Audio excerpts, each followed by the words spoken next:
The wind suddenly stopped. In the suffocating stillness of the desert, the only sound was the frantic thud of Samuel's own heart against his ribs. He stood on the porch of his isolated farmhouse, a solitary figure against the vast, empty landscape. But he wasn't alone. Across the sun-scorched earth, 100 riders had materialized from the dust, forming a wide, silent circle around his home. The horses stood like statues, their flanks heaving, their eyes sharp and focused entirely on him. The early morning sun cut through the haze, illuminating the floating dust, making it glow like smoke from a dying fire. Samuel's hand instinctively hovered near the rifle leaning against the doorframe, his fingers twitching, but he didn't raise it. He knew that one wrong move, one flicker of aggression, would be his last. Then a movement broke the tension. The girl he had rescued stumbled out from behind him. Her arm was bandaged, but her small frame stood defiant against the sea of armed men. She let out a sharp cry, a string of words in a language he didn't understand, but her tone was clear a desperate plea. For a moment the warriors didn't react. They remained a wall of stoic judgment. Then one figure separated from the line. A tall man with hair as black as a raven's wing, woven into a long braid adorned with feathers. He swung himself off his horse with a fluid grace that spoke of authority. He was their chief.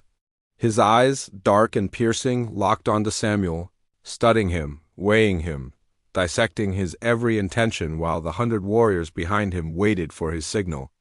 The chief approached the wooden porch, his steps measured and calm, yet each one resonated with unspoken power. He didn't look at Samuel at first. Instead, he spoke to the girl in their shared tongue, his voice low and questioning. She replied quickly, gesturing with her good arm toward her bandaged one, and then she pointed directly at Samuel. The chief's gaze finally shifted, and it felt like the weight of the entire desert settled upon Samuel. "You help her?" he asked, his English broken but understandable. The words hung in the air, a test. Samuel gave a slow, deliberate nod, keeping his hands visible and away from the rifle. "Yes," he replied, his voice steadier than he felt.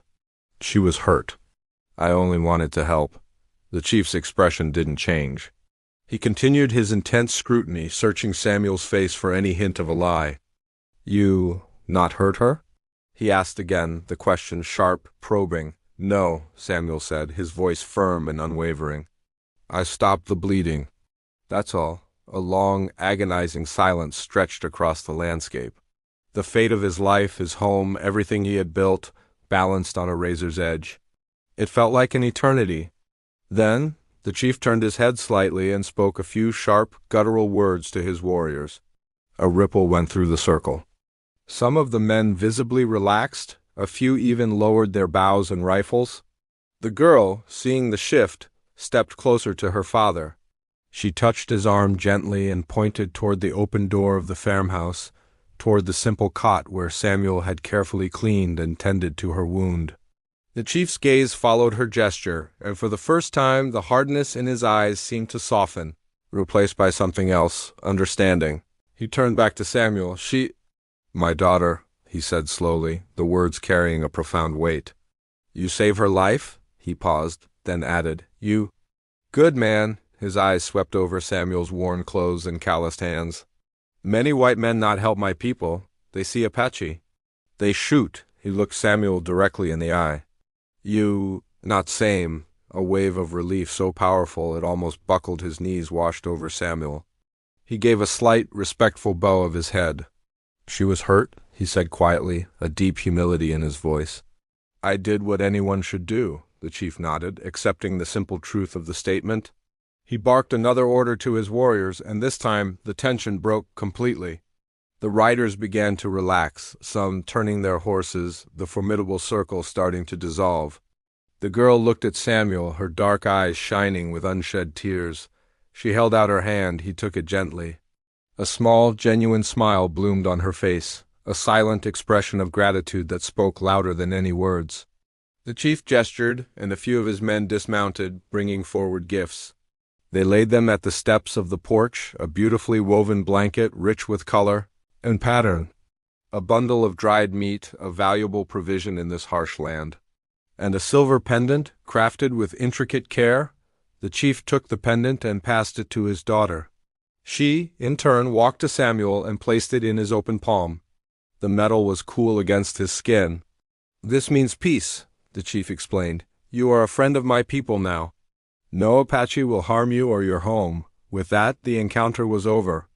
The warriors mounted their horses and began to ride away, not in a rush, but with a dignified departure, the circle breaking apart and melting back into the horizon.